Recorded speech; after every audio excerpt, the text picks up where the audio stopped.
always.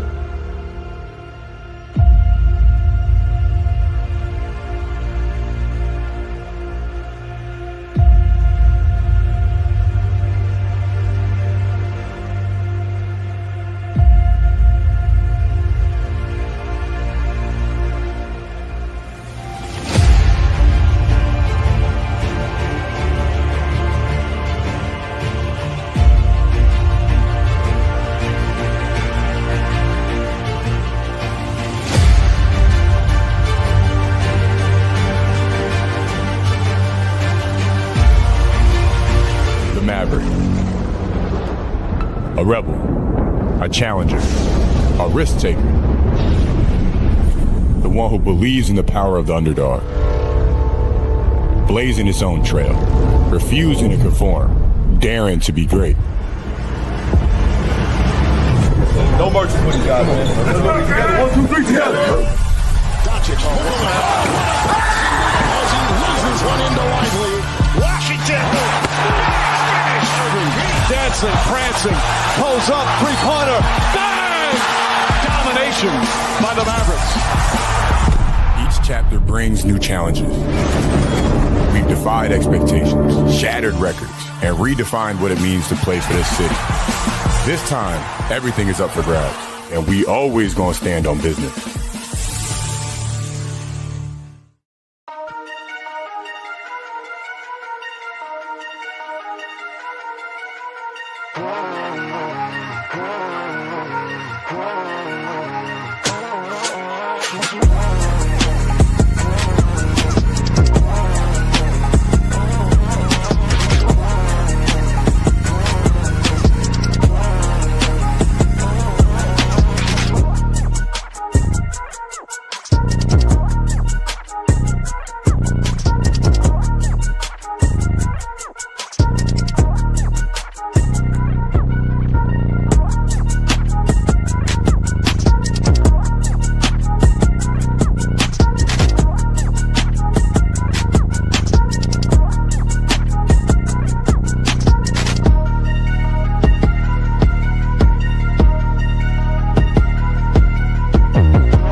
Hey, what's going on, everybody? What's up? Hey, guys, I want to throw this out there. So, y'all are probably thinking, why do I still have that Mavericks intro with Luka? Well, because I couldn't get one with AD because he only played one game. So, not to hate on him, I'm just saying. It be like that sometimes, man. I mean, it is. So, I mean, until they put out a new one with AD in it, we're sticking with it. You didn't want to edit him out like Mavericks did? Like the Mavericks did, yeah. Hey, isn't that what AD stands I don't for? have Always disabled. Always disabled. Yeah. Okay, so Yeah. we're starting off hot. I love it. We're starting off hot. Always disabled. That's right. I mean, he's not lying. Well, it ain't even. It's not even him. The whole team is disabled at this point. Yeah, all the big. Yeah. Well, we are going to start off with some baseball stuff, right? That's what we're starting with because, Sean, I think you have to leave a little early. Unfortunately, thanks to Raymore and Flanagan. Sean's frozen. What is Ray Moore and Flanagan? You can't. I gotta. Who's I gotta. That's our furniture delivery that's coming tomorrow now. Oh. And they call you the day before with the window, and they're just like, yeah. And I was like, all right, I need it like afternoon. And they were like, all right, we'll be there at 8 a.m. I'm like, cool, thanks. That's the cable guy who says I'll be there between 9 and 4 p.m. Yeah, shows up at 6. Shows up at 6:30. Yeah. Well, so what? Spring training's been going on for what? 3 days now. Yeah. Spring and training I would just like to say that my Chicago White Sox have everybody right where they want them. They're 0-2 in the Cactus League right now. They're saving it for the big league. They're saving it for the season. I just want to let you know, so were the Phillies. What are the Phillies? The Phillies are 0-2. They're 0-2. There you go. That might be the And World Series this year. By the way, and dude, Hey, the I Phillies have are never 0-2 as well. been- I mean, the Rangers. Yeah, dude, and apparently the city's just burning down because of spring training, and the Phillies are 0-2. City's just losing their They're ready mind. to sell the team, get rid of Bryce Harper and all of them. Season's over. Season's over. Season's over. Yep, I think we've had three starters play so far in 2 games, and everyone's just like, we have no depth, and I'm like, none of you even know who's on the team right now. Like, can we just stop Isn't the this? city still smoldering from the parades and Oh no! So the whole thing with the whole rumor with that is that because it was on Valentine's Day in about 9 months, everyone's gonna have a kid named Saquon. So that's the everybody was too busy. I will say things. this. I will say this. You touched on it on our baseball preview show, Sean. The Cubs are 4-0. You said you were kind of excited to see what they were going to be about. They've scored 32 runs in 4 games. I mean, first one that was like 12 or 14 against the Dodgers in the first game. Yes. So that was. I'm curious to see what you got going on there. I said I think the Cubs win the division. I think they made a lot of moves, and I don't think anybody besides maybe the Brewers can keep up with them. But I think the Cubs take that division by six games at least. I'll say 5-6 games. I think 5-6 games they'll take that division easily. I think they'll have Justin Steele coming back. They got a good rotation, and that lineup's just going to come through and do nothing but hit. And then, barring a strong wind coming in from the outfield at Wrigley, so is that probably the best stadium in baseball, Wrigley? They've made a lot of improvements because I've been there once, and I went there after they won the World Series. And it was actually it is cool. It's a great stadium. I don't know, man. I loved Fenway. Fenway was so is it great because of the history? Yeah, and the stories that they have and all that, and but yeah. Is that what you were fixing to say, Mr. Eddie? I was going to say, if you've ever been to a San Diego Padres game, even though they moved from Qualcomm to a new stadium, it is one of the best places to go watch a game. They always have bands out there. They have events. They have all sorts of stuff going on. And even when back in the day when Casey was little, and I was catching foul balls and giving them to him from Cam and Eddie and Tony Gwynn. Of course, Tony Gwynn never hit it out the park, but it's just always a great time. Obviously, the weather's great, but I just that's why they're kind of my other team that I root for is the Padres. It's just a cool baseball town. Okay. Were you I would like to add, I wasn't a kid at that time. That was still that was like junior high. So he was. But we lost one.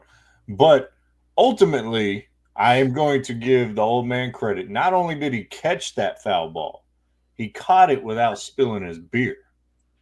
Yes. Pro move. In the sand with a beer in his hand. So that's kind of like the dad that caught it, had the baby in his hand. It was going about 3 rows over to my right, and I'm just looking. Then all of a sudden, I see the ball coming through the people at me, and there you go. There you go. This is the ball right here. There it is, right there. Very nice. There you go. There's Cam and Eddie hit it. Got a little spitball action right there on the side. Were you looking for the Rookie of the Year moment there, Mr. Eddie? That he'd zing it back from center and he'd get a contract and the whole thing? Yeah. I mean, the point was I didn't spill my beer. That was a big deal. That's amazing. Not that your son got a souvenir, that you didn't spill that beer. That's all that matters. Well, I did want to add, I have not been to too many major league ballparks. I've been ballpark in Arlington many times, and obviously a lot of Padres games. Fenway is at the top of my list to go to. And my dad went a couple years ago and loved it. My wife, Linda, has been there, and she said it was incredible. And I was like, if I go, I want to sit on top of the monster. Yes. That's where I want to sit. Yes. the tour of Fenway is actually really cool. They show you where all these movie scenes were filmed and stuff, and it tell you stuff about the stadium and like the foul pole, and there's like Morse code on the outfield wall. If you actually look, you can see it sometimes during games. There's Morse code on the wall, and that's in reference to somebody who like helped to build the stadium and stuff like that. It's actually it's really cool to like see that kind of stuff. Yeah. Yeah, I'll tell you one of my favorite Fenway stories was Manny Ramirez. Anytime he went to the monster, he had to go use the bathroom, or he was just going in there to talk with the people back there. I think one time I heard a story that he ate like 2 hot dogs in between them warming up and the pitch of the next inning. Like he was hungry. I believe it. Yeah, Manny was one of my favorite players of all time. Boston Manny, should I say? What's up, Brandon? How you doing, man? Not Cleveland Manny. Not Cleveland Manny. Not Cleveland Guardian Manny. Pre dreadlock Manny. Yes. Something I kind of wanted to touch on tonight, but really since we got you on here, Sean, you're more the baseball guy.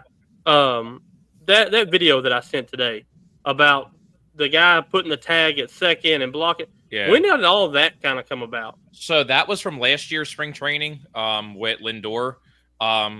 It's basically you can't block the bag at all. You have to have a clear lane to the bag.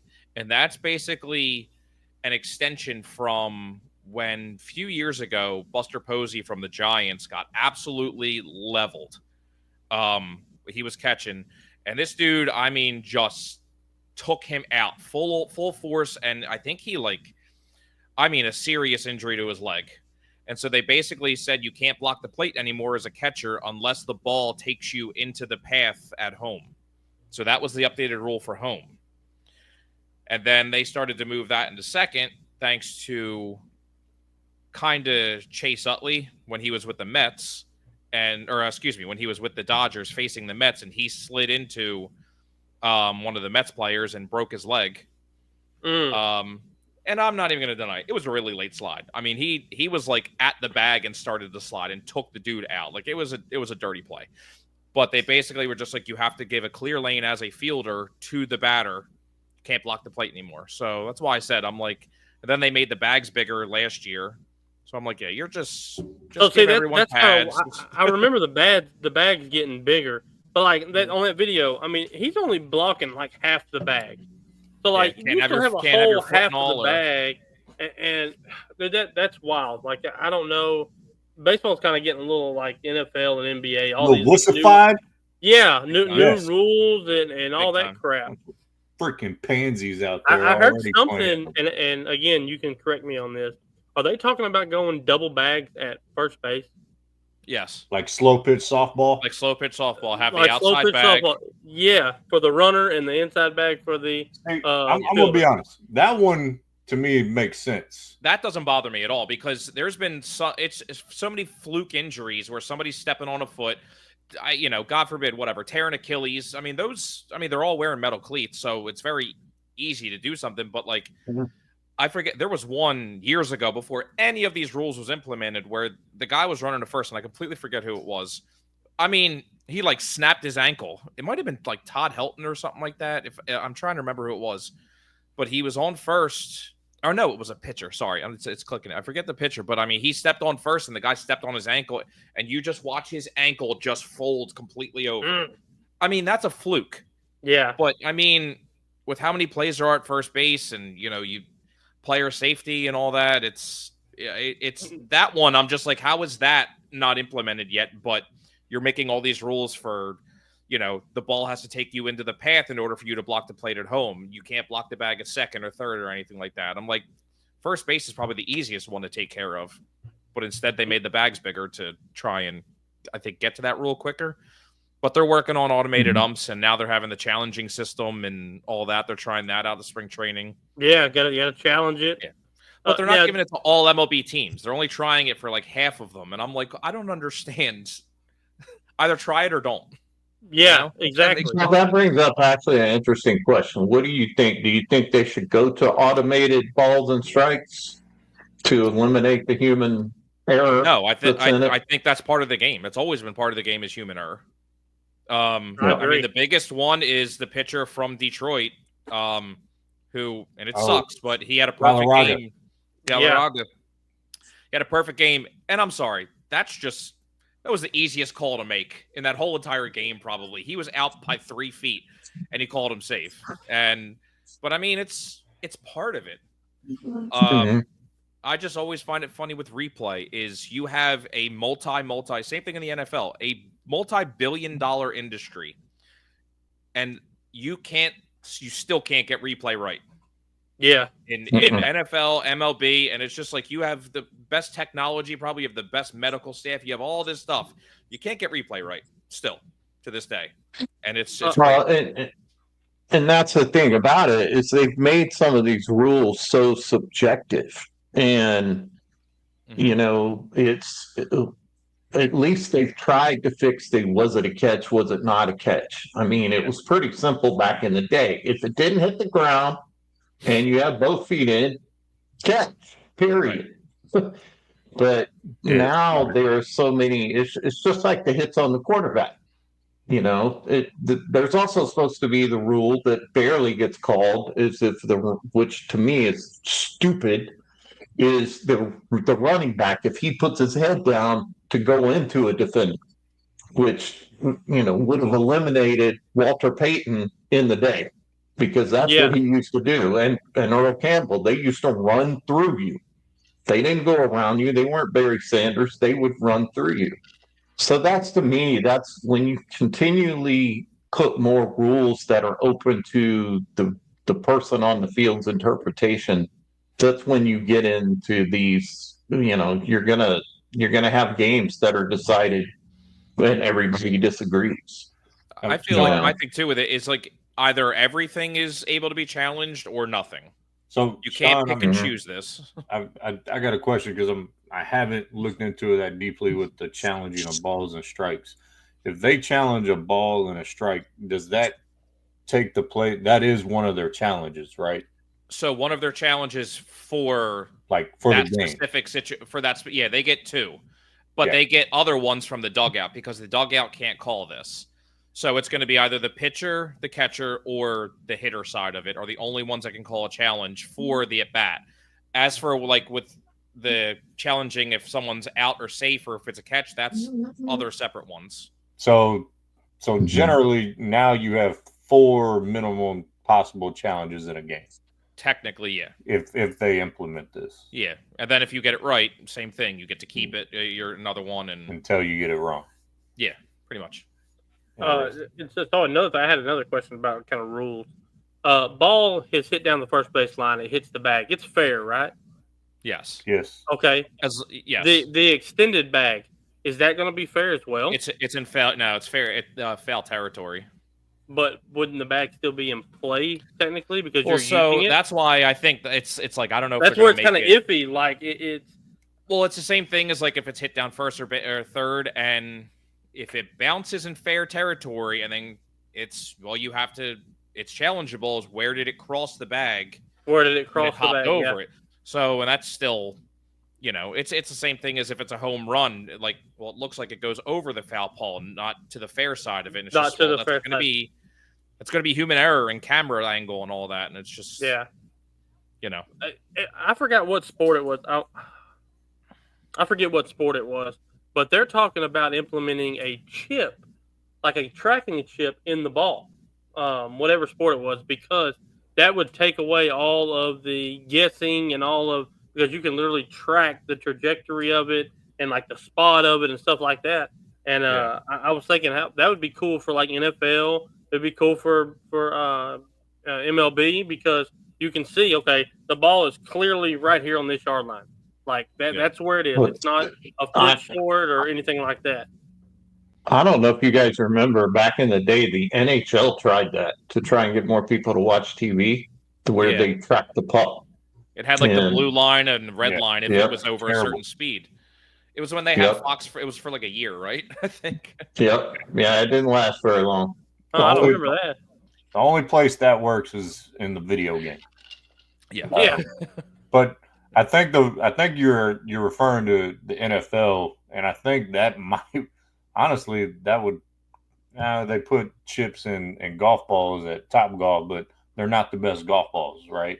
Mm. So you have a weight thing, and I think that would potentially mess with the baseballs. You know how they're made, unless they put them like in the very center, and then how long do they last? I Yeah, because you're getting belted with the bat. And how much are the chips? How many baseballs they go through a game? Yeah. That is a good question. And you gotta get those chips from like Taiwan or China or something. So I'll say right now, we're probably not getting them from China. Yeah, No. I might say. I'm gonna make them right here in America, people. Yes, yes. Cooperstown, the Cooperstown industry. They're gonna start a factory. That's it. Well, you got any other baseball stuff for us, Sean? Anything kind of come to your head, or I'm watching. I love looking at all the Phillies fan groups, watching everyone lose their mind over 2 spring training games, and this team is going nowhere, blow it up, and I'm like, really nothing about the Sixers though. Joel Embiid is going to needs another new knee, and another everyone one just doesn't want to talk about that. So no, Well, how about Brigman's debut for the Red Sox? For the 3 Red for Sox, 3 yeah. with a home run. So that's something else we can. What about the controversy in Boston with Brigman and what was it? Who? Devers, the third baseman. Yes, yeah. He was like, "No, I play third base." So Like, that was the I don't funniest. see That was actually the only drama thing else I was going to bring up is the fact that, of course, according to Barstool, the Phillies are the top landing spot to trade for Rafael Devers because of the drama that is happening with Bregman. And I'm like, well, yeah, he said it openly. He just said, I'm not playing, I'm a third baseman. I signed here to play third. I'm not moving. I'm like, I don't blame you. Like, you've been there, you've grown there, you've earned the spot. You're an amazing hitter. You're a very good third baseman. And the whole entire thing with Bregman was it was out since he was a free agent that he could move to second base. I don't know if he's definitely going to stay at second base or whatever, but of course now they're saying, oh, well, the Phillies could be a top landing spot for Rafael Devers if they trade Alec Bohm. And I'm like, who is a third baseman? So you're going to trade Devers for a third baseman. You're just going to keep the same exact problem in Boston. Like, why would you trade Devers? That makes no sense. You're going to trade a dude who can hit 35 home runs, is a great infielder, and has been a leader on your team since you traded Mookie Betts. You want to watch people in Boston really just lose their mind. Then trade Devers. That makes no sense whatsoever.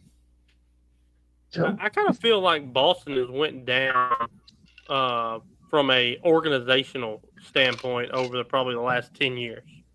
Like they produce good teams and they have, but it's like they don't function the way they used to back in the early 2000s, late 2000s. Theo left and went to the Cubs. Yeah, so I'd say Theo came in, took over, then they just went on a tear. And they broke the curse, and then won another 2 World Series. So they won 3 World Series in a matter of 10 years. And then Theo left and went to the Cubs, helped break their curse. And Frank then now left. And Frank Cone is back, which I don't even know what move that was with the Reds. I don't know that, but it's Boston's definitely, I don't know, changed. I also feel like I don't know. I know you guys say I'm the baseball guy. I don't see the Yankees Red Sox rivalry as good as it used to be. No, they'll throw it on a Sunday night, but they'll build it up and throw the closing game on a Sunday night baseball or something like that. But I don't see it the way it used to be. Like I don't sit down. I'm like, holy crap, it's Boston and the Yankees on Sunday night. Yeah. We're just gonna get into it. Like, oh, who won? That's where I'm at now with that rivalry. Yeah, it's a whole new level because the Yankees can now have facial hair, boys. Whole new level. As soon as I saw that, I'm like, oh, thank you for catching up with the league for the last 25 years. Beards. Well-groomed beards. Yeah. So Sean, you can play for the Yankees right now. Yes. There you go. Let me tell you how I could play for the White Sox right now, probably. I don't know about probably spring training, not when season starts. No, yeah, I could bunt with the best of them. I can tell you that. Hey, my senior year of high school, I just went out for the team just because I was at a small school. I led the team in walks and strikeouts. Nice. That's impressive. I never swung the bat.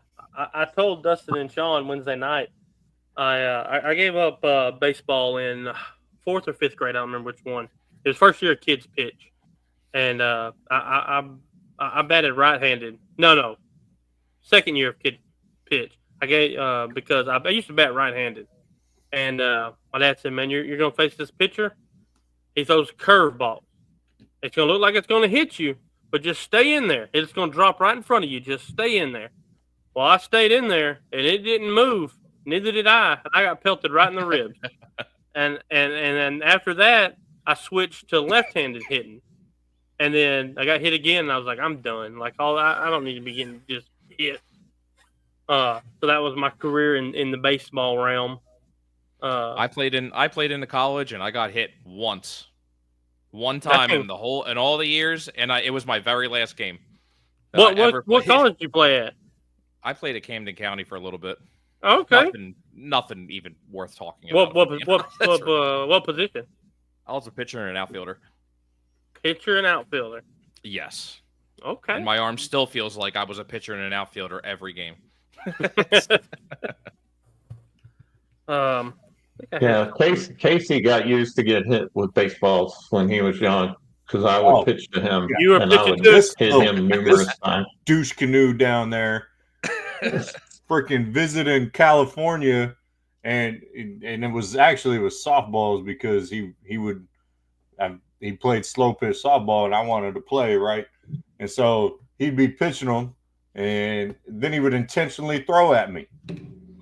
Freaking jerk. I was trying to teach you to keep your eye on the ball. Well, yeah, so did the dad and it worked. he ended up with a black eye. Probably not the best idea. But let me tell you this story time from Casey's schedule right here. So he used to play slow pitch softball, right? And he played on a couple different teams in San Diego. And I'm talking about the old man below me on the screen. And I would go to the fields with him. So this is probably 7th or 8th grade before he got stationed back in Texas. And I would want to play, and I would just be a free agent player for whoever needed a player. Well, they would never let me play on his team, which is some BS. Well, finally, I got to play in a game against him, and he's the pitcher, right? First at bat, double. Second at bat, single. Third at bat, I wrote that mother effer so far. There was no fence. It was like 4 fields combined. They had to run after it, and as I'm rounding second, all I hear is my dad go, "Oh, hell no, my son ain't hitting no home run off of me." And he tackles me at third base. I like it. Base runner interference to a T. Like wrapped, drove, beautiful tackle. If he was playing football, it was BS. And then I hit a double the next time up. So it should have been the cycle if I wouldn't have got tackled. But his teammates were I always loved pitching in softball. I could do a curve in softball over it would curve. Really? I loved it. His But teammates that were was a like, big thing in the Navy, obviously playing softball. So your son is now on our team. He's no longer allowed to play against us. So I did earn a spot on the team after that. yeah. So let me ask y'all this. Ellie De La Cruz, do you think he's the next face of MLB? Maybe. He can be if he. I hate to say, I hate to use this as a reason, but he is ridiculously streaky. And I know baseball is such a streaky sport, like it can be. But he is. I mean, he could hit 400, and he could hit bombs out of nowhere. He's an amazing infielder, and then all of a sudden, you won't hear his name for 3 weeks. And I'm just like, if he can get somewhat of a more consistent, again, it's baseball. Like you hitting, being good 3 out of 10 times gets you in the Hall of Fame. So it's like it's hard to say. Does he have that. to get out of Cincinnati? Yeah, Yeah, I think so. I would more say Aaron Judge is probably one of the big faces of baseball, just because he's very well known, and of course everywhere. plays for the Yankees. So Yeah, the Yankees give him. That's what I was kind of curious about. If say Cruz went to big market Boston, just say Boston. I mean, does he really elevate his statue and status as a Boston Red Sox shortstop? I mean, I think that would be a massive upgrade for him to get out of Cincinnati. Yeah, and just Cincinnati hasn't really been anything since like Brandon Phillips and Joey Votto were in their prime and stuff like that. And it's that was really the end. I don't know. I could totally see him going to like San Diego or something, since Tatis is an outfielder now. Tatis can move to the outfield this year. Somewhere like that. Yeah. I don't know. I mean, I think you got someone like Paul Skeens who's going to be the face for pitchers. Yeah. And I think they're the same age too. I think they're both 23. 22, 23, something like that. Yeah. I mean, you have Gunnar Henderson too. And this is literally just me using the 3 people who are going to be on MLB The Show. Yeah. That's them 3. I mean, you got Jackson Holiday. Right. I think they're both upcoming type of players. Yeah. I think you're right, though. I think Judge is probably the face for like the East Coast, and then I mean, you have Ohtani for the West Coast. I was about to say Ohtani. Well, it's also hard for like I don't necessarily. I'm not a huge fan of Stephen A. Smith, but I'll give credit where credit is due. He said it's really hard for Ohtani to be the guy when he doesn't speak the language. Yeah. And for me, here's my issue with that, and it's not an issue of foreign players by any means. The issue I had is you've been in the States for 7 or 8 years now. Yeah. And you think not only would you be employing an interpreter, but you'd probably be employing someone to teach you English. Well, he did have an interpreter. His interpreter was stealing from him for 5 years. So Right. Well, like I feel like if I had moved to Japan, I got to be somewhat competent. I got to learn Japanese somehow. Well, that's the funny thing about his is, so when he did this whole press conference about his interpreter, he had another interpreter and he was speaking. And then when he did another like post-game interview, he was talking perfectly fine English. And I'm like, so I think the Dodgers are picking and choosing that legal portion of it when he can actually talk. But I think he can talk. I think he can, because I mean, even when he was with the Angels, they did a thing like a behind the scenes thing, him walking around the stadium after like his 3rd or 4th year. And he was talking pretty good. So I think he can. Well, he didn't talk in the New Balance commercials either. Right. I also think the thing that hurts Ohtani is he's a West Coast team. They don't come on until 10 o'clock at night. And I think that's the MLB favoring, and I don't want to put a conspiracy thing behind it, but like it's the same thing with the Japan series that they're having this year. They did it last year with the Padres and Dodgers. They went to Korea and played. Well, now it's the Dodgers and Cubs. You're favoring the Dodgers with Yamamoto, Sasaki, and now Ohtani because that's, it's the same thing as Hideki Matsui. It's such a big thing for Japanese people, for Korean people. Like baseball is huge over there. You're going to give them.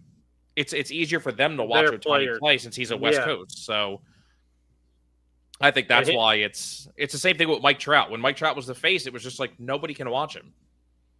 Like nobody could watch him over here. That's another. Does Mike Trout ever leave the Angels? I know they. I thought I heard something. Maybe I mean, some not rumors. now. Yeah, I thought I heard like some rumors that they might let him get traded or maybe look for something if you wanted. Probably, but I mean, if you want to talk about an ultimate wasted career, yes, that was my kind of point behind. Like, I hate that he, and I think that's something that I think that's why basketball is the way it is now, because there was so much loyalty for so long. And these people weren't winning championships, that's why everybody hops now. In baseball, you really don't see that. Like you'll see the people signing the 10-year, $700 million contract with the team that drafted them just because they're going to get their money. But to counter that is, I mean, if a perfect example is the Alex Bregman contract. He has an opt-out after he has a 3-year contract. He has an opt-out after this year, and then he has an opt-out after next year. So if he doesn't want to stay there this year, after this year, he can leave. He can leave. And I'm like, but if he wants to say whatever, the Red Sox aren't good this year, and they want to trade him. If I'm the next team, I'd be like, I'll trade for you, but I want you to opt into your next year. I'm not trading you for a rental. Right. Which is absolutely. what happened with Max Scherzer with the Rangers. Yep. That's exactly what happened. It's just, I think baseball's going to try and stop that, which is, again, I know we talked about this a few days ago when I was on your guys' show. I really think there's going to be a strike after the 26th season. I don't think there's going to be a regular amount of games in 27. If there's a season at all, I think there's going to be a strike because the CBA is up, and there's going to be a lot of upset people because they can't figure it out. What are they always going to lead to a strike for some reason? What are they going to do about the deal that just ended with? Was it ESPN? Is that what correct? Yeah. Maybe see it more on Fox.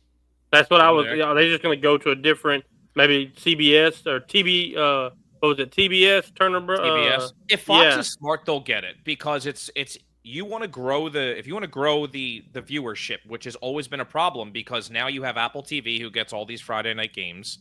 Mm-hmm. And now, that's what I'm scared of. It enrages people.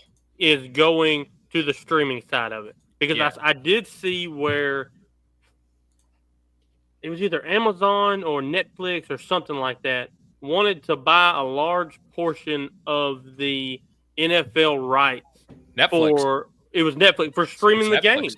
And I was like, that's crazy. I mean, it would be cool if it was like the NFL Sunday Ticket and I have Netflix so I can just pick what game I want to watch. But like, if it's the same crap I'm getting on TV, I don't want to have to go to Netflix and watch the same stuff. I agree. I think the biggest joke is that Amazon had playoff games for football. I think that was absolutely atrocious. Yeah, and that's on the NFL. Like, I mean, I know it's a business. That's all it is. But I'm just like, that's a middle finger to the fan. It really is. Yeah. But people keep saying like, oh, if you want to watch it on Apple, they're like, oh, just sign up for like this 7-day trial. I'm like, not to use them as an example, the Phillies had like 5 games on Apple last year, so I can't sign up for a trial every 4 weeks. Like, what do you want me to do? And it's one game. Like, I get that, but they had one where it was like our pitcher's retirement night from when we won the World Series in 2008. You couldn't watch it. Are you kidding me? So I think if Fox is smart, go after all the ESPN games. ESPN didn't care about baseball anyway. They haven't cared about baseball in years. Like they had the All-Star game. They had the Home Run Derby. Or no, just the Home Run Derby. I'm sorry. They stopped caring about baseball a while ago. I can hear, what's his name in my head, just back with the home runs. I'm like, don't go to Nickelodeon like the NFL tries to do. The slime game on Thanksgiving. You don't see a slime explosion during a home run. Yeah, I don't need to see SpongeBob running out in the outfield trying to catch a ball. I don't need to see all that crap. By the way, sports pet peeve. We do these on our show. Sports pet peeve. The Puppy Bowl. Yes. Dumbest thing ever. Yes. At least it's not during the game. I will say that. At least it's like 3 hours before the game, but it's a waste. How has it been going on for like 20 years? Forever. But it's its own show. It's got commercial breaks and put that money into sponsorships. Yes. Stop it. Yes. But I will say, if the Puppy Bowl would like to sponsor Tired Sports Network, we would be all about it. Oh yeah, we would have puppy show on here every day. Absolutely. Like I would do a 7-day-a-week puppy show if they wanted to sponsor it. They have their own segment. Anyone from Texas Rangers 1836 whiskey that I'm sipping on, watching right now, if you want to sponsor, feel free to contact us. So real quick, I have to ask, only because Eddie, I see you have an Astros logo, but Casey, who are you a fan of? Oh, it's the Rangers. Okay. It's he's a traitor. He used to be a Rangers fan. He's from Dallas. What's up? So Sean's You got know, saying here's hi the thing. He sits there, ooh, he's a traitor. Rangers were terrible Yeah, for and you my gave up. whole childhood. We only went to the game to watch the other teams, and that's all we did. The Rangers were terrible. And the only time that it even got close to being somewhat watchable is when they started having Pudge Rodriguez and Yeah, when we Jose Gonzalez and Michael those type Young. of players. But other than that, when I went to San Diego back in 1985, that became the team for me. So, and now in Houston, they have, at least in Houston, they have one team that kind of finishes and actually wins championships. All the other Houston teams, of course, you can go back to the Rockets. They Rangers just won a back when World the Series. Cowboys were winning Super Bowls. But Rangers just won a World Series. You can't say that about the Rangers anymore. And they went when I was a kid. Early 10s. When I was a kid, they were terrible. I don't disagree with that. They were a laughingstock until Nolan Ryan came to the legitimacy to the organization. So let's ask you guys. That was going to be my next question. If you guys ever got to see Nolan Ryan pitch, I do like live on TV, obviously, because I didn't go any of the games. Yeah. But I do remember seeing him pitch. For Casey and Mr. Eddie, who do y'all have winning it all this year, baseball wise? Go ahead, Baldy. You what? All right, never mind. I'll lead so you can understand. Yeah, you. He asked, "Who do we have winning it all?" I've already said. I heard that. Yahoo. This is how Bruce Bochy operates. Look at this San Francisco teams. He wins a series. They don't make the playoffs. He wins the series. He signed a 3-year contract.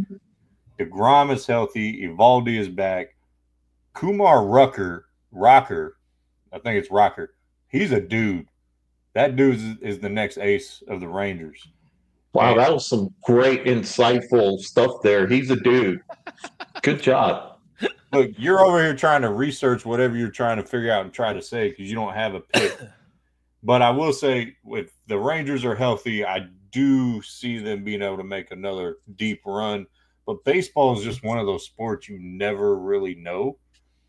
And because it's such a long season, just speaking of the Rangers, there were so many injuries last year with Seager, with Josh Young, Wyatt Langford, Evan Carter was out, Adolis Garcia was out. I mean, they hardly played together at all. And, and now we'll see how long DeGrom lasts. I already told y'all I never liked that signing on y'all's show that y'all did, Sean. Yeah. But ultimately, I think the Rangers, if healthy, are one of the best teams in the league and could make another run. But it's not going to be easy. And, just like any team needs, they need a little bit of luck here and there, and you'll see how the ball bounces. So, all right. Yeah, there you go. Go ahead. I don't think so. Old guy. I don't think so. It's not going to be easy. It's the Dodgers. The Dodgers they're stacked, and I think it's going to come down to Dodgers and Yankees. I don't. Yeah, the Rangers, Bruce Bochy, all that. Yeah, they'll be up there, but I think there's the ones that were there this year. I don't see them falling too far back. We'll see what happens with the Red Sox. I think some of those moves, they're looking pretty good so far. But yeah, I just think it's going to come down to Dodgers and Yankees again.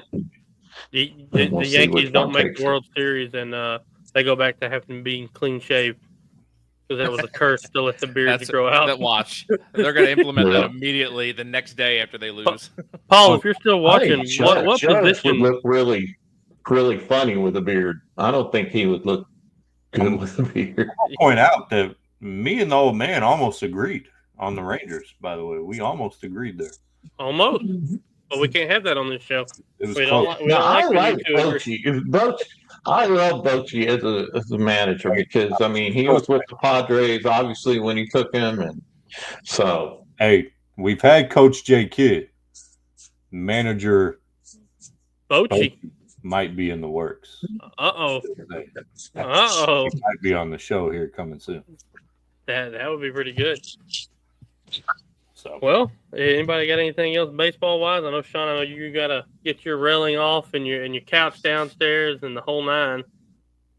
Yeah, I'm about to just let toggle bolts fall in between my my drywall right now and just put new ones let in. them go. Push it through. I don't care.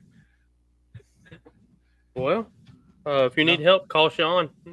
Call Scott. I'm sure he'll be right there. No, I'll call myself. That's actually better than asking Scott for help. I'll call Scott's grandmother actually probably before I call Scott. Put its earbuds in and it's rap while he's talking. hey, I'm telling you, he's gonna come in lit. I know he says he's not drinking the night before he goes to work. He's so full of it. I'm telling you, so full of it. He says he's gonna show up late, and I'm telling you, I'm gonna laugh if he's in his bed again. Like that'll be classic. Oh yeah.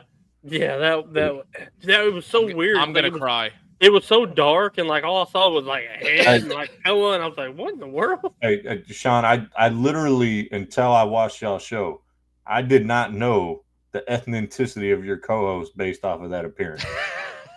Like it was so dark in that room. Yes, it was. It was true story. So when Scott gets, has a little too much. He starts to walk like a dinosaur, like a T-Rex, like his arms come up a little bit. So there was one time that we were out at the bar and I got the band to play that old school song, that 80s song, Everybody Walk the Dinosaur. I don't know if anybody even remembers that song. It was not a popular one, but I got that and he walked out and just was like, "Really?" And I'm like, "Get an Uber, dude. You got to go home. You're done. Everybody knows when you're done." Oh man! Well, hopefully Scott will be on with us later because we're about to be a 3-man crew because our man Dustin is having technical difficulties. Struggling. He keeps saying we're like lagging on his end. He said he can't keep up with the conversation. There'll be something for us to discuss. I'm watching Cleveland and Memphis playing right now. They just had a brawl. Yeah, on the floor and the bench. Yeah, sweet. 74-71 right now. So people fixing to get thrown out of the game. Taking their cue from hockey. Yeah. We're not bringing up hockey since USA didn't get the job done in overtime. That was super disappointing. Yeah, Austin Matthews can go away for a hot minute.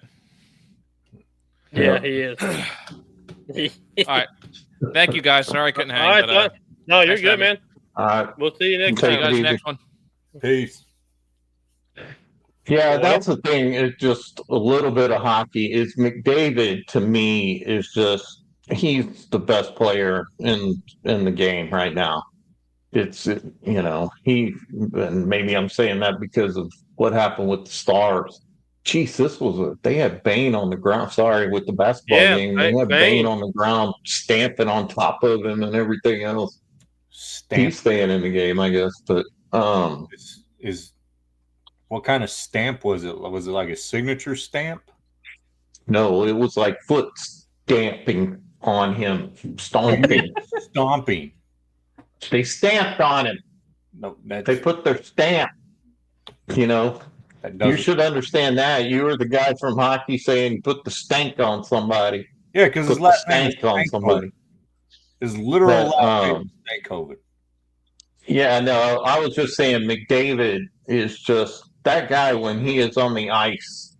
He just finds a way to win games. I mean, he put the Stars to bed last year.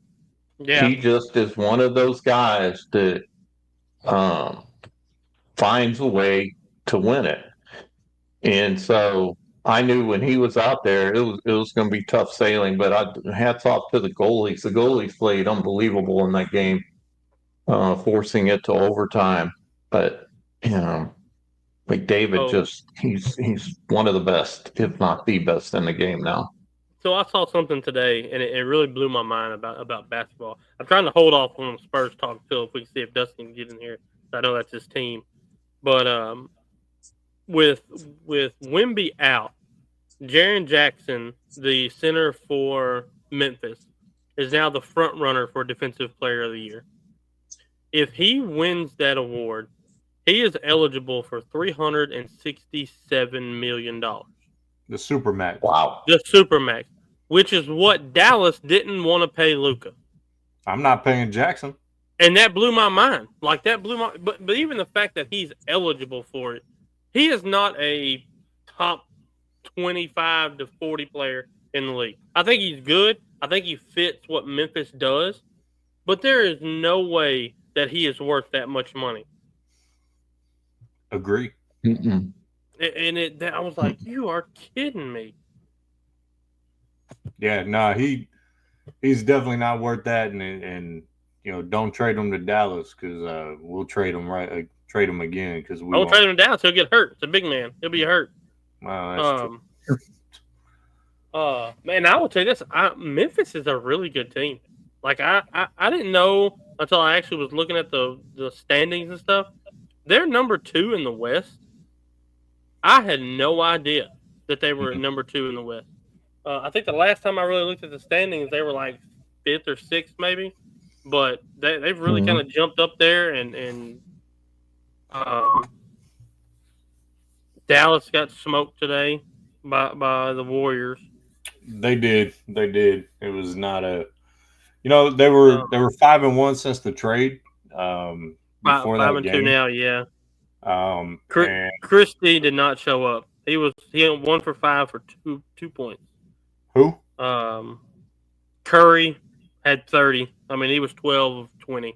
So I mean, it's hard to. When Curry is like that, that's when Golden State is good. When Curry is efficient and taking good shots, Golden State's hard to beat. But if he gets to where he's just shooting to shoot, to try to get those numbers up, that's when you see Golden State falling off, and just barely over 500. I mean, 500. Yeah. It's it's obviously early, but I give credit. It seems like Jimmy is fitting in. Yes, I didn't think that would work with Draymond. Draymond wasn't my concern on that one. My concern was just Jimmy himself, and being just all the issues he was having in Miami seemed self-inflicted, and maybe he's just playing nice because it's early and it's a new organization. Yeah, that could be it. But I think that's going to be interesting to see how it plays out. See what they do, because right now, if the playoffs started today, they're in a play-in position. So, where they were before today's game. And who'd you say didn't show up? What did you say? Max Christie. Max Christie. So yeah, that 2 points. Yeah, that was his worst game to this point since the trade. He's been in double digits every game since the trade. Every game, yeah.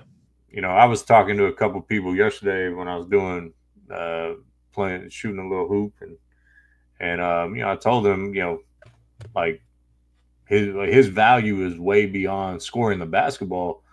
It's he's one of the best defenders on the floor every time he steps on the floor, and he has been scoring the basketball. So I was said this as I was like, if you would have got Christie, Connect in that first round pick with Anthony Davis, I probably would have been okay, a little more okay with that trade, because Christie has turned into, he seems to be a guy who's going to be able to average 20 probably in the next year or two, and then he's a good defender, and then I think Connect is, I said, an upgraded version of Mike Miller, who I think he is.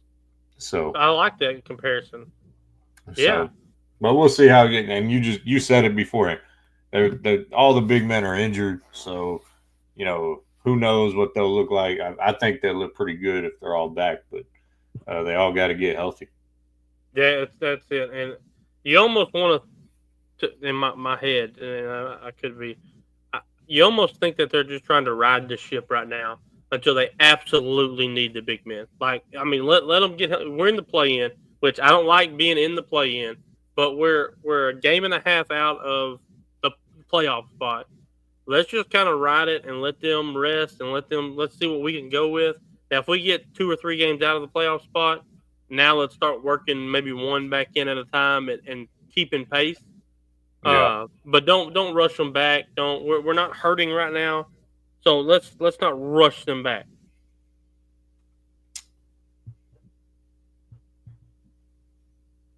Okay. Yeah. I thought the old man was about to jump in, but I thought he was too. No, I was looking at some of the NFL rumors that are going on. It's interesting now of what's happening, but you guys are on a different subject, so. Oh, go ahead. We have no schedule on the network shows. You throw whatever out there.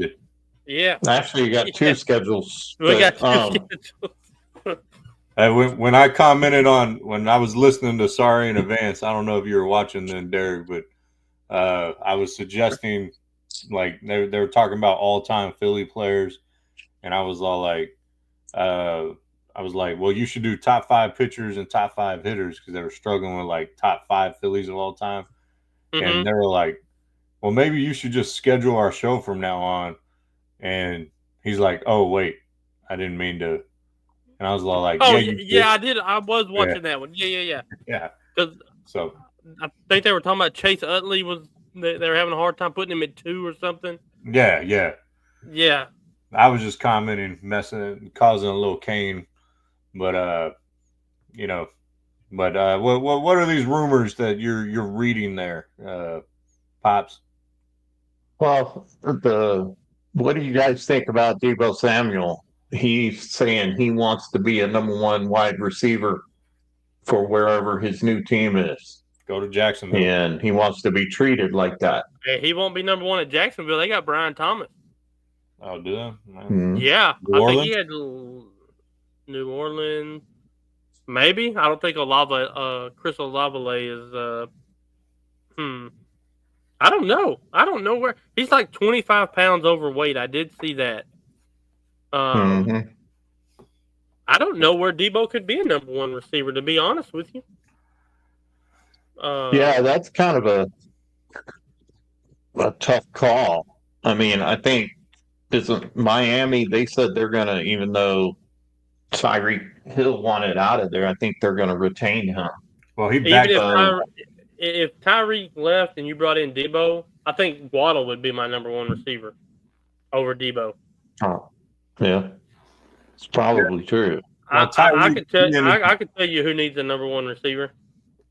The New England Patriots. They don't have a receiver, I don't believe.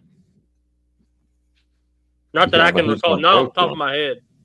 Oh, I don't know who's Drake May, I guess. Yeah.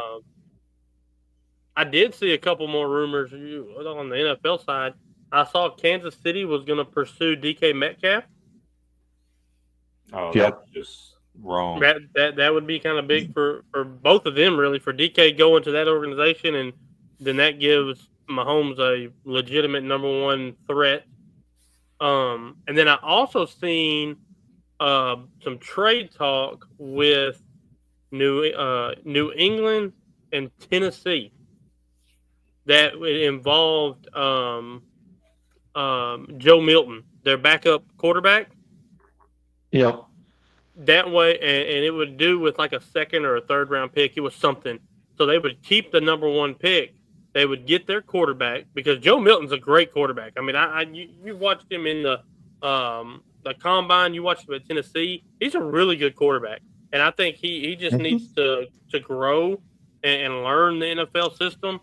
And they were talking about if they went that route, that they would take Abdul Carter out of Penn State with the number 1 pick.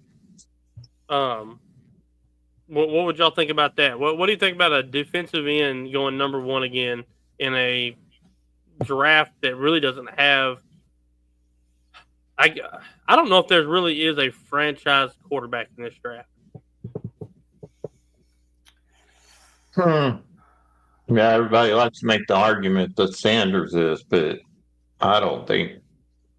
Hey, I'm going to tell you, Sanders and Cam Ward have been like documenting their working out together, and Cam Ward is dogging him every step of the way. Like, I mean, it doesn't matter. Oh my goodness, yes. I mean, talking about how he worried if there was an award for completion percentage, that he would get it, and he said the only reason you'd get that is because you throw hitch routes to Hunter the whole time. I mean, getting on him, and I was like, goodness gracious. And he blatantly, I mean, he says everything he can without just coming out and saying, I'm a better quarterback than you. I mean, he digs at him on everything.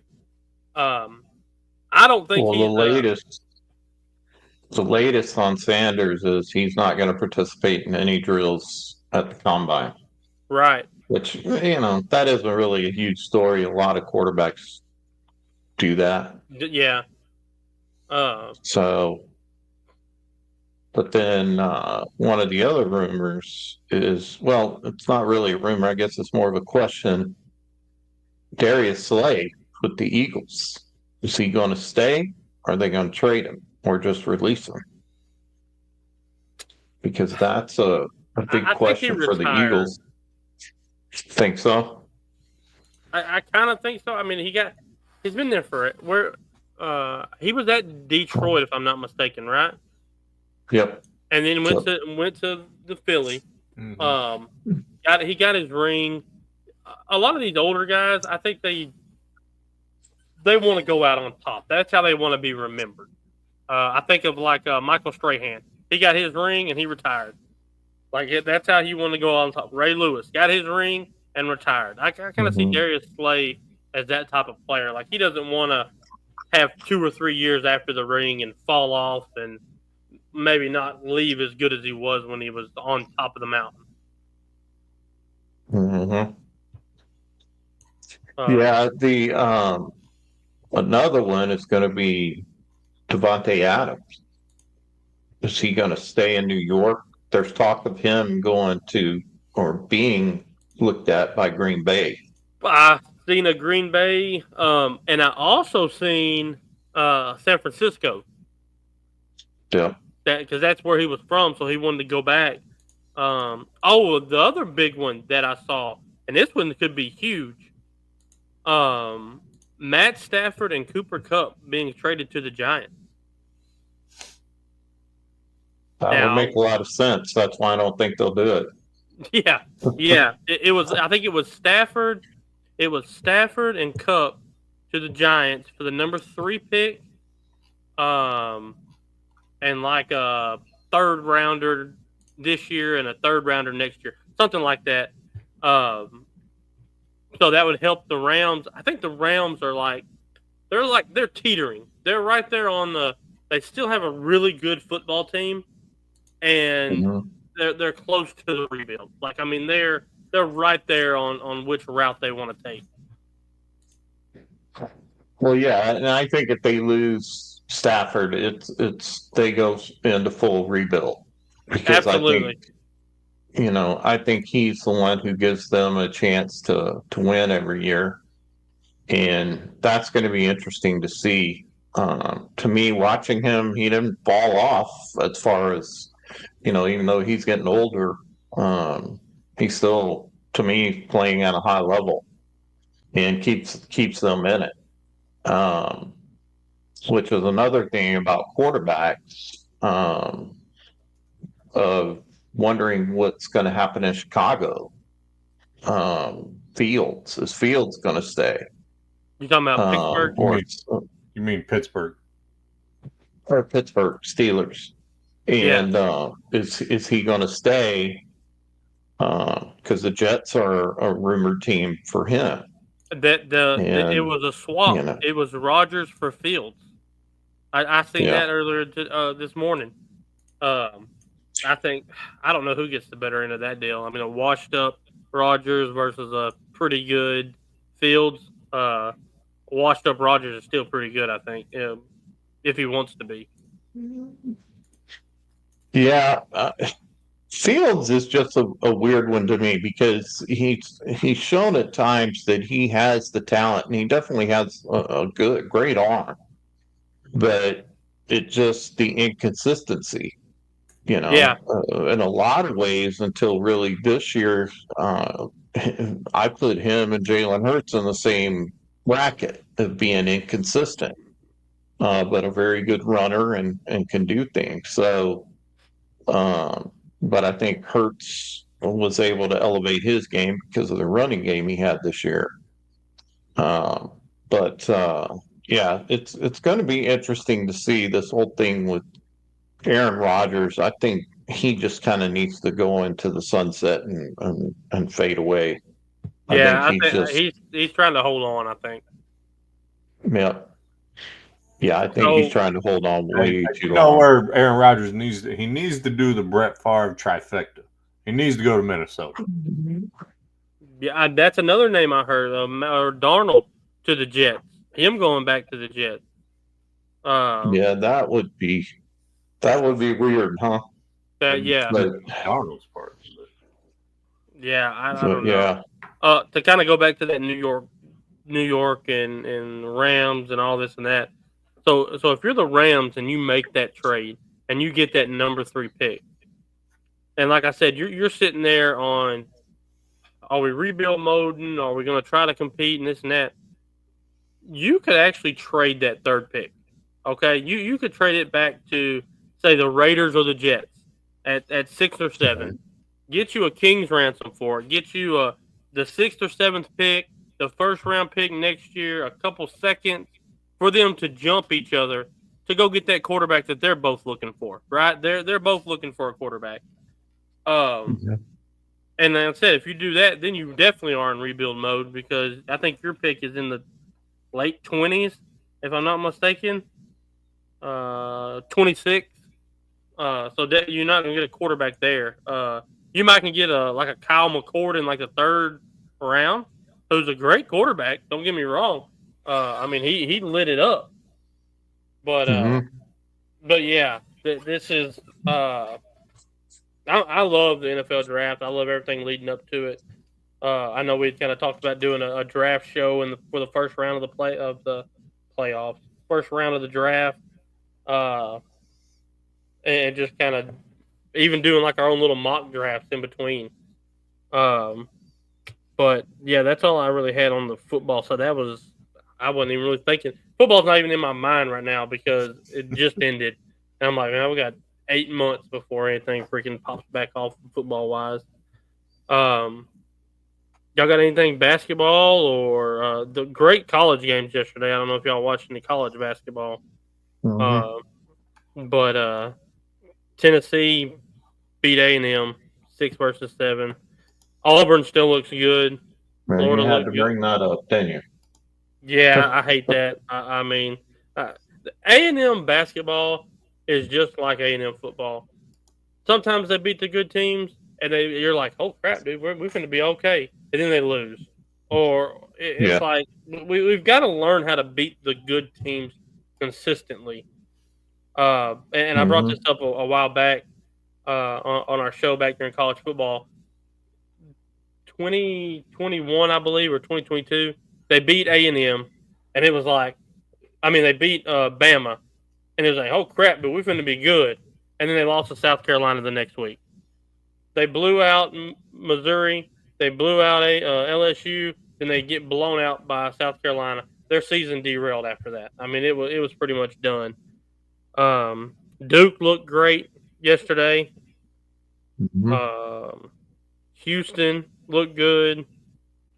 A lot of teams looked good yesterday, and today, probably one of my top picks to win it all is St. John's, and they looked really good.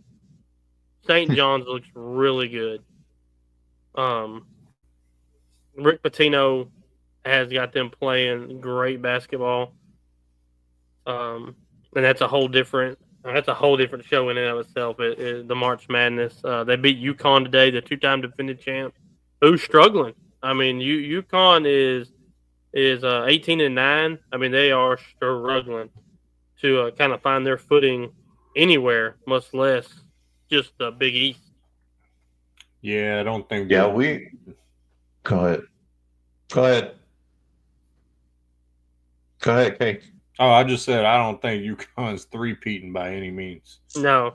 And Yeah, my no. pick would be. I'm actually gonna say the old Dookies with Cooper Flag. But, Duke Flag. Yeah, I mean they. Yeah, what we talked about on our show, or I talked about it, is it's amazing how the SEC is dominating the top 10 right now, Mhm. and how it's this is kind of like how football used to be with the SEC, but now you've got these hot teams as far as um, um, basketball's going here. I mean, I'm still hoping A&M. A&M, what they've got to learn to do is they've got to learn to get ahead and then beat the other team down. Stay on the gas pedal It's like they because lit up. that's the problem is they figure we're going to win close games. Well, not always, especially in basketball. You're not always going to win close games. You may be a great finisher, but that's been my problem with them. I mean, watching them against Mississippi State, it was the same thing. We'll keep it close, but in the end, they couldn't get enough shots in the fourth period to win that game. So, yeah, it's going to be interesting to see how this all plays out. I can't disagree with you on St. John's. St. John's is going to be, they're going to be a team to be reckoned with in the tournament. Um, but I think it's going to be a big. This is what my point was. Is I think it's going to be a big disappointment if the SEC, with this many teams in the top 10, do not win the championship this year. Someone There was from the SEC should pull this off. a But post I out. think, I don't remember where it yeah. was. I'd have to even try to go back and find it. But somebody was talking about how bad the SEC is in basketball because over the last, I don't know, like 4 weeks, they're in SEC play. They're 24-24 against each other. The top teams are. That doesn't mean they're bad. These are top teams playing against top teams. Like if this was 24-24 and none of them were ranked, or one of them was ranked, yeah, that would look bad.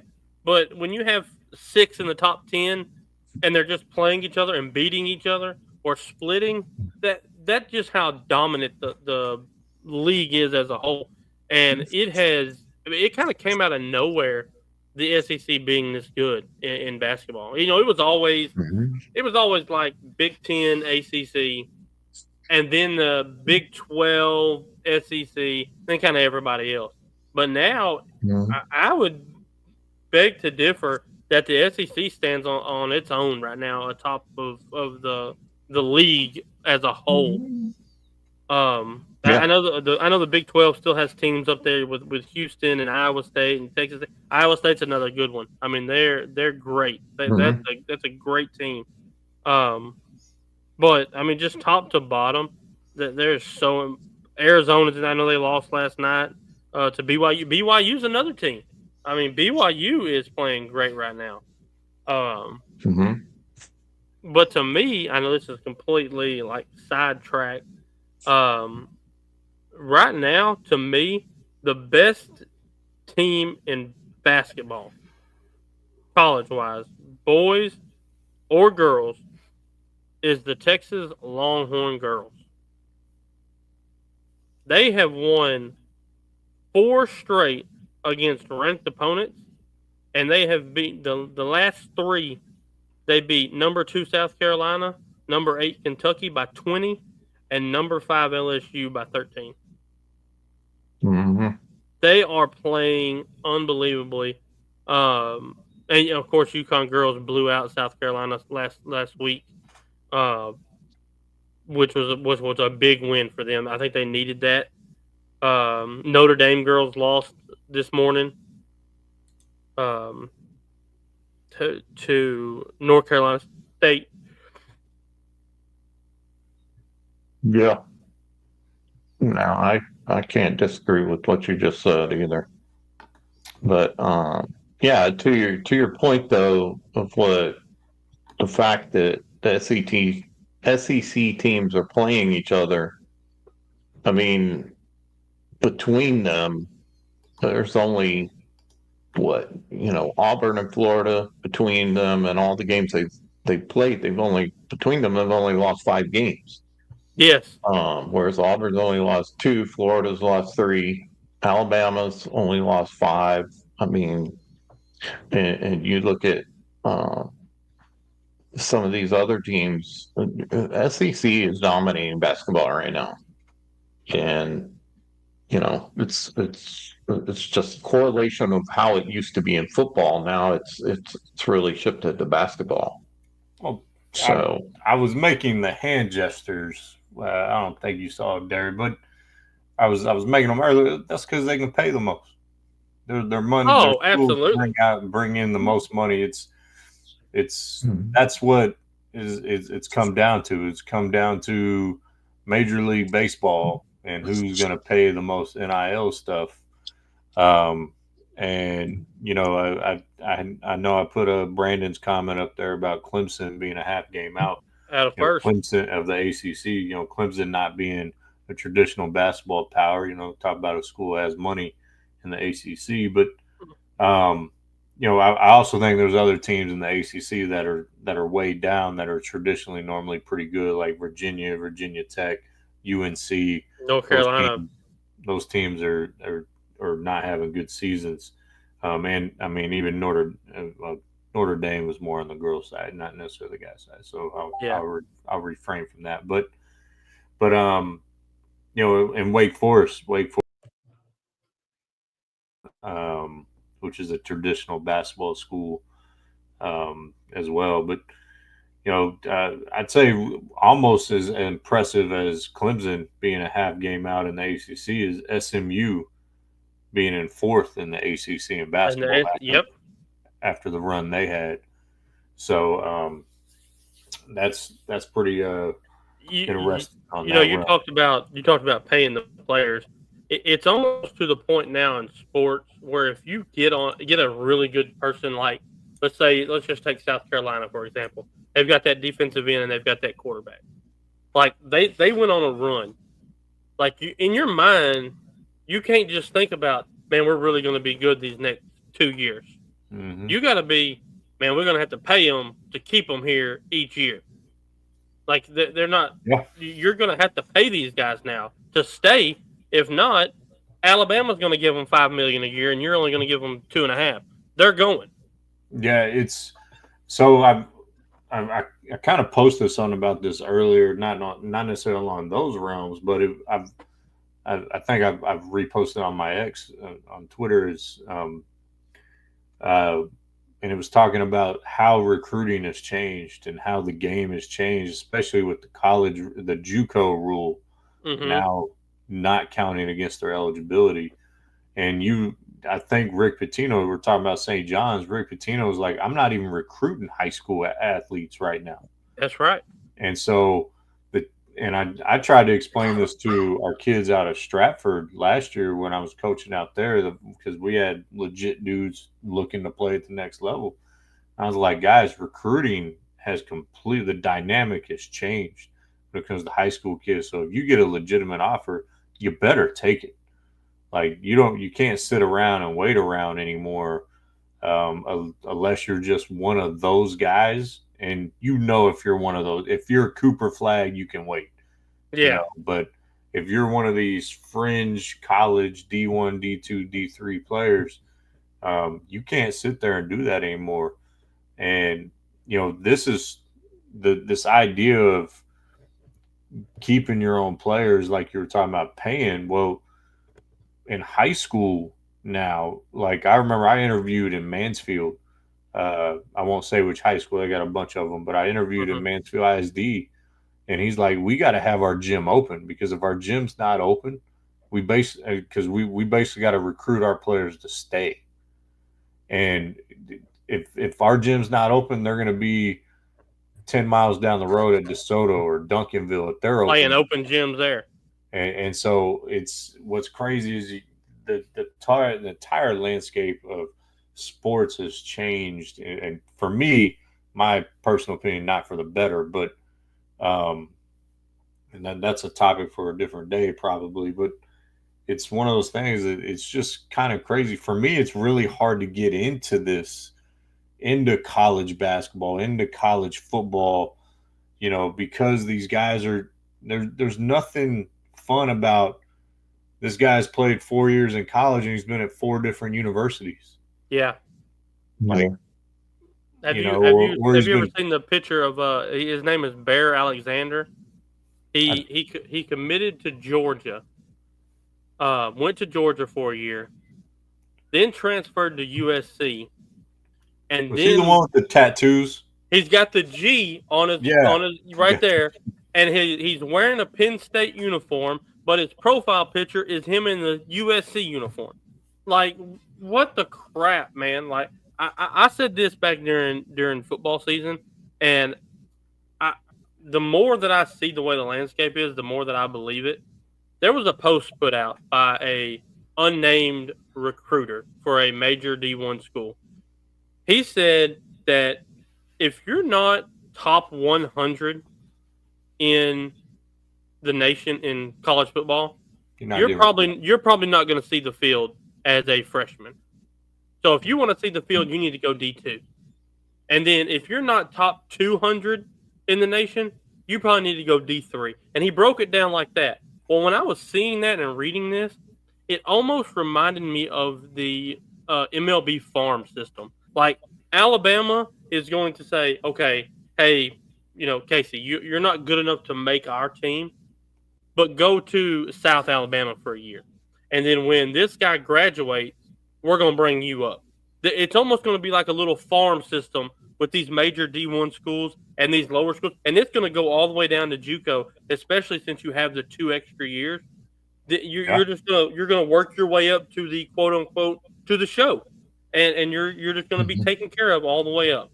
Yeah, and because now you literally have 6 years, and that doesn't include any redshirt years. That doesn't include the redshirt year. That's right. And so you could redshirt a year at JUCO, not count against you, and then you could redshirt when you get to a 4-year university. I mean, you could be 26, 27 years old before you graduate college, and we kind of talked about this on our show for a little bit. Is that how that's going to affect the product in the NFL?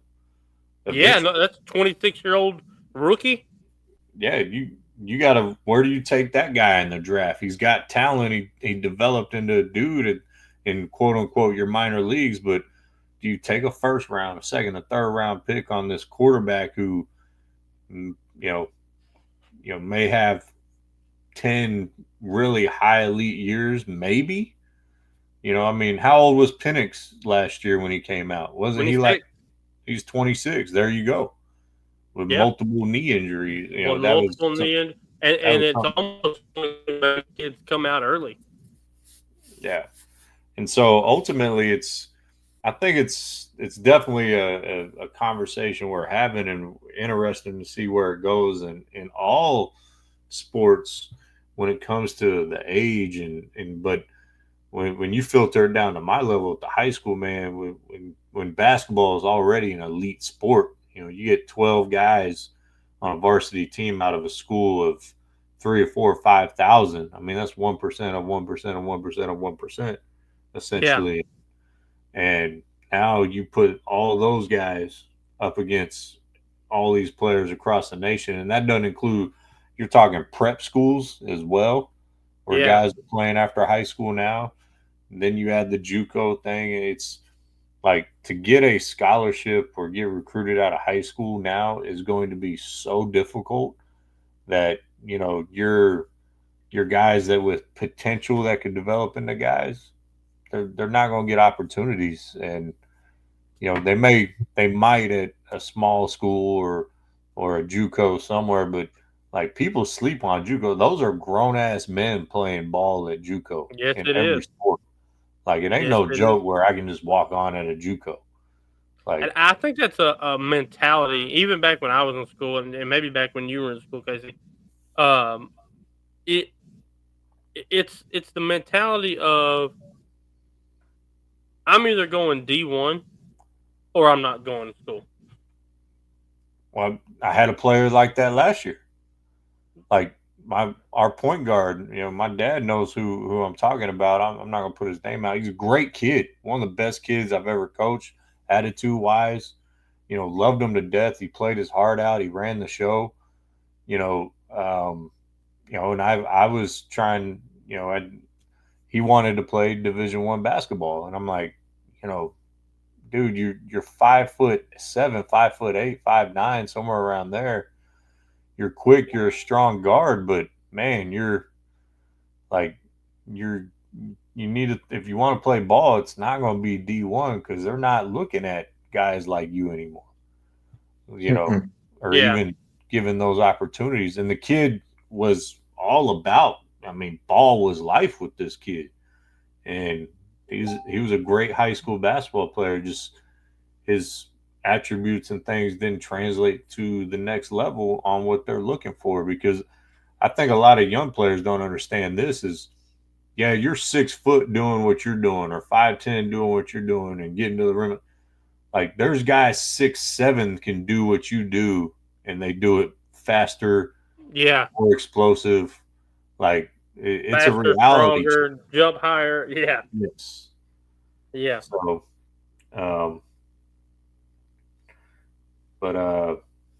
so we kind of me and Dustin kind of came up with the idea of starting this little, and we're not going to have a graphic for it because obviously Dustin's not on here, but we did a little player segment comparison thing on our show now.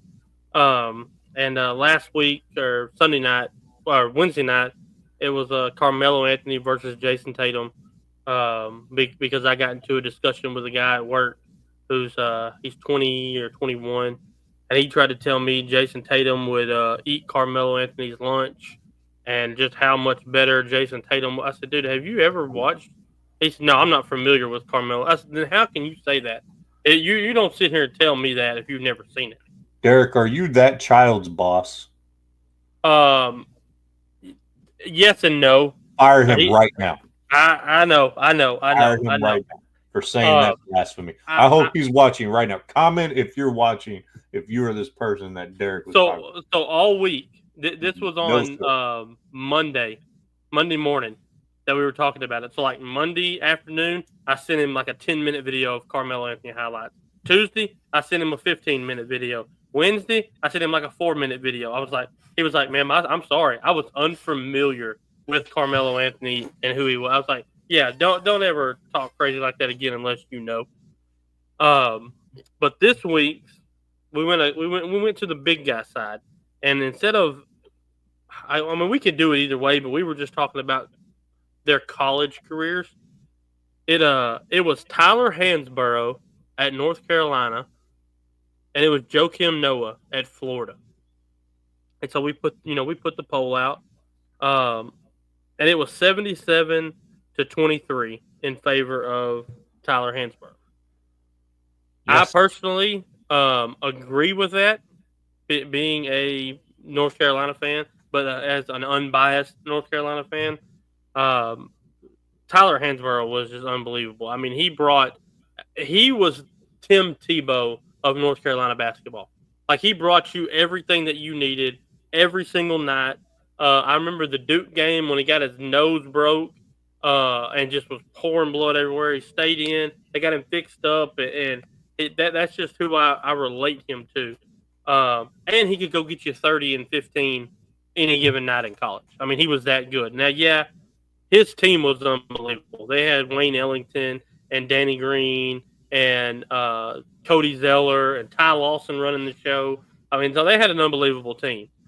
But me personally, I was just Tyler Hansborough over Joakim Noah. And Noah was good in college, but I mean, they won back-to-back titles. So, I mean, you can't say that he wasn't good. But I was just, what are your guys' opinion? Dad. Go ahead, Casey. You're going to know more on this than I would. Yeah, I wanted you to go first so you could look terrible, because you probably have no idea who we're talking about.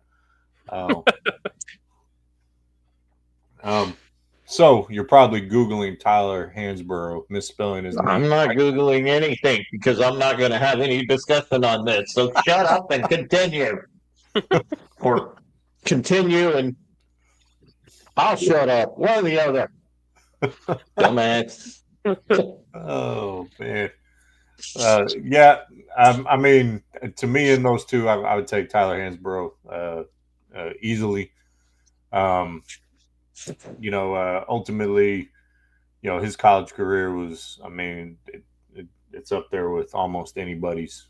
And, but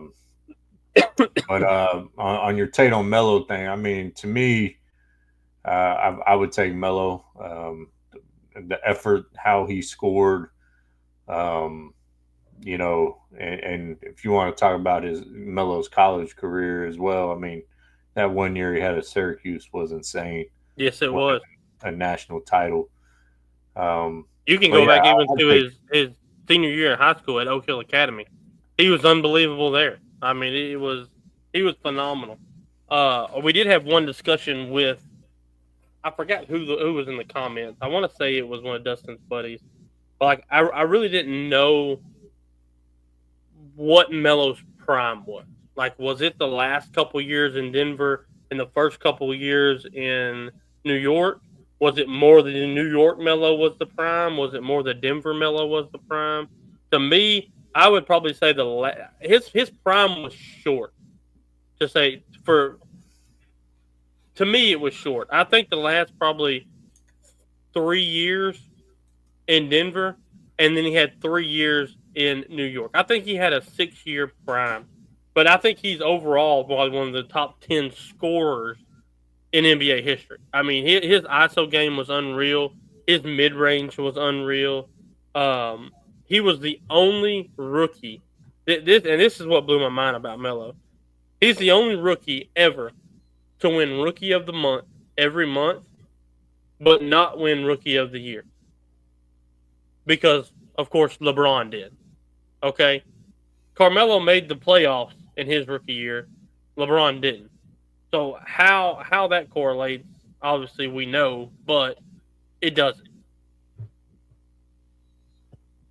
I mean, you talk about his prime. I mean, from year 3, he started averaging 26.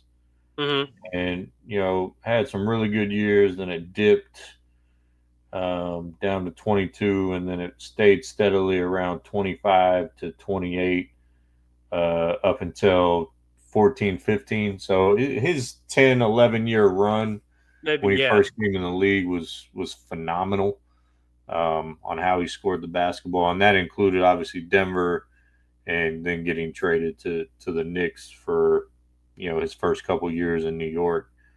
Do you think Denver retires his jersey? I'm going to tell you the answer. It's not even easy to think. It's no, because Nikola Jokic wears number 15, the same number Melo wore, and that sucks. Yeah, I know Melo is salty about that. Oh, he has to be, and which they probably didn't know that Jokic was going to be that good. They drafted him in the second round. Right. He was on a commercial when he got drafted, a Taco Bell commercial. Yeah, it's no, and I don't know if New York will either. I don't think New York does either. I don't think he did enough.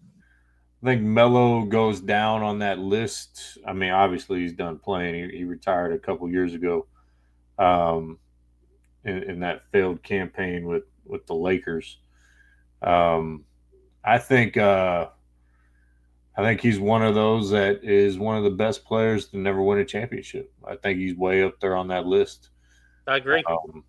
To me, he's one of the biggest what ifs in NBA history, because if he goes number 2 to the Pistons instead of Darko Milicic, now the Pistons have Billups,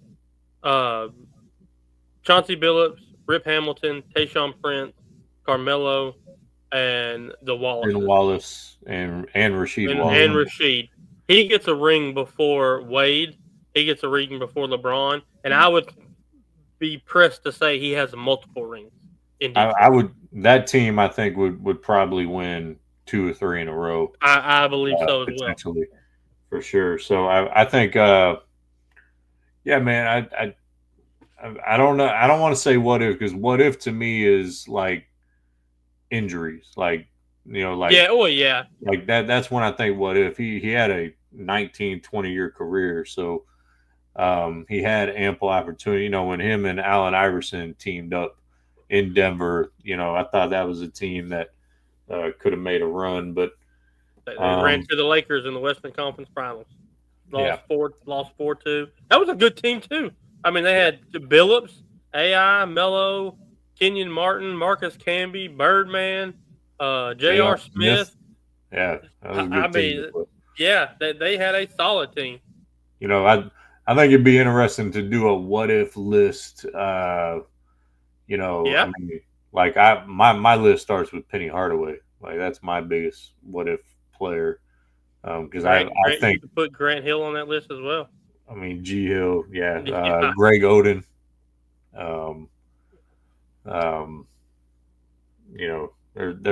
There's a lot of them we could go into. I'll tell you another one. Speaking of Greg Oden, Lamar Aldridge, and Brandon Roy played 72 games together.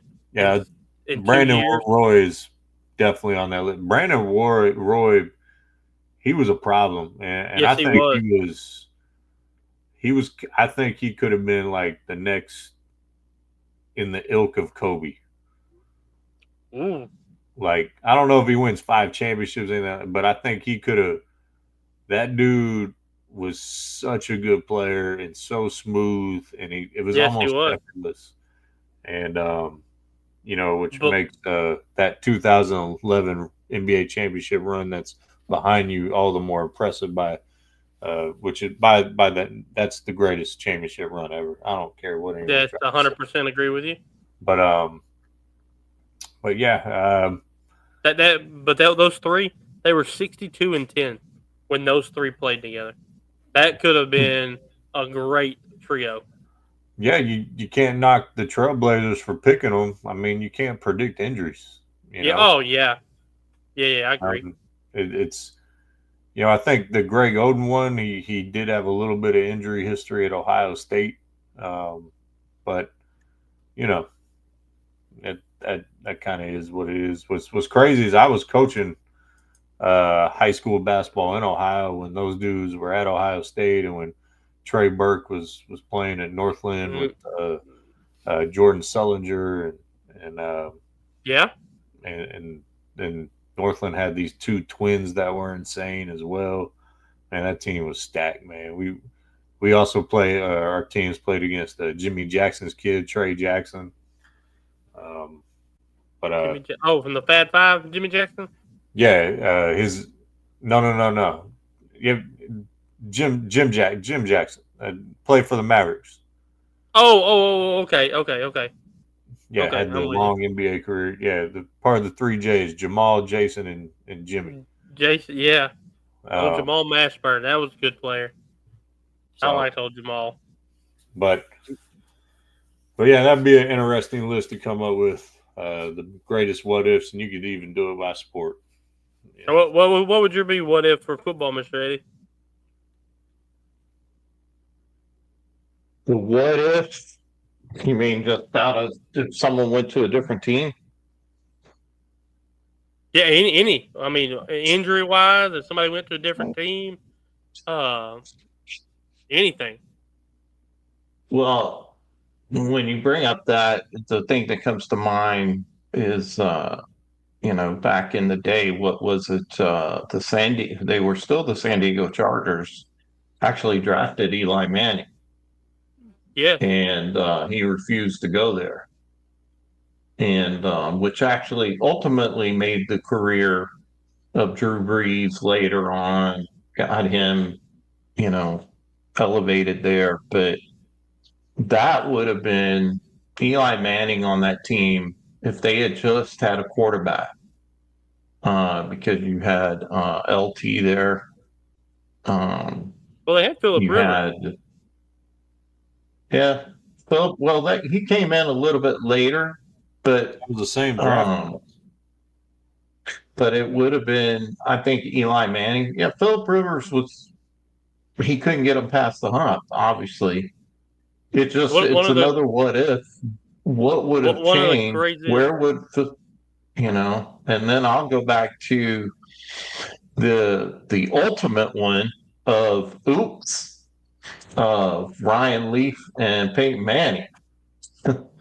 You know, it was because they were talking about how and that was the sad thing about the Chargers always seem to make the wrong decision in that. And when they're drafting and some of the players that they had. But that's probably a big what if Peyton Manning had went to the San Diego Chargers and not the Indianapolis Colts. How would that have changed the football landscape for Tony Dungy and all those players? For sure. That would have been a big one. Now, another what if, because Jimmy Johnson admitted that he made the mistake of not drafting Michael Strahan. He said, I should have drafted you. He said, that's one of the biggest regrets I ever had. So could you imagine that team if they'd still got Charles Haley? They had, well, I guess Haley played a little bit before. No, he didn't. When did they play during the same time?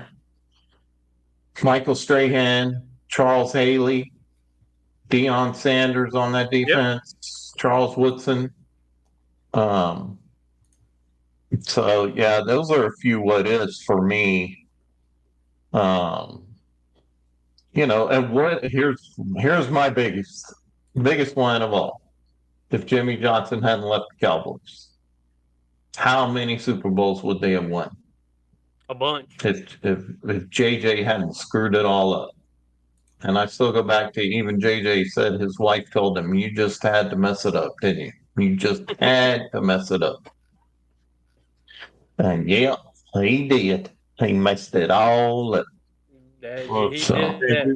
We could do a whole list of what if Cowboys. But I would say the biggest one draft wise is Randy Moss for the Cowboys. That's another one. By the way, Charles Haley played from 1986, the year of this legend's birth, to 1999. Yes, both of our births. Played 93 to 2007. So they did have a lot of layover there. Mm-hmm. Yep. And I'll kind of close with this. My what if in football? What if the Saints don't trade the whole draft for Ricky Williams? Oh yeah. What I still to this day cannot believe they traded an entire draft. Now Ricky was good. Don't get me wrong. Ricky was great in college. Mike Ditka. That was Mike Ditka. He wanted him a back, and he got him one, but it cost him everything. So, and the first the next year. So, but a lot of good talking points tonight. I hate that Dustin he's got internet trouble. He said his TV's messed up, his phones are messed up. So hopefully he can get that straightened out before we come back on Wednesday night. But you guys are on tomorrow night still, right? Yes, sir. Yeah. Monday nights for 7 more weeks? Like 7 more weeks. 7 more weeks? Monday night? Until track season ends. So track season ends, what, are y'all doing any good in track? Or? We're practicing. Practicing, okay. Nothing wrong with practice. We have sweet kids. We're talking about practice. Yeah. Well, we need a lot of it, and we're not very fast, so that's tough to kind be of track. important in track. We don't jump very far. So real funny track story. So my daughter doesn't do track, and they have tried to get her to do track for 2 years. And this past Wednesday, they were calling out who made the track team. They were sitting in the bleachers in the gym. It was raining. So they named this list, and they say, okay, if you made the team, go sit on this end. So everybody else just stood in the middle. The track coach comes, and he said, Briley Sasser, can you raise your hand? So she, raised her hand. And he goes, everybody, this is Briley Sasser. This is the second year in a row Briley has not ran track. We respect her decision.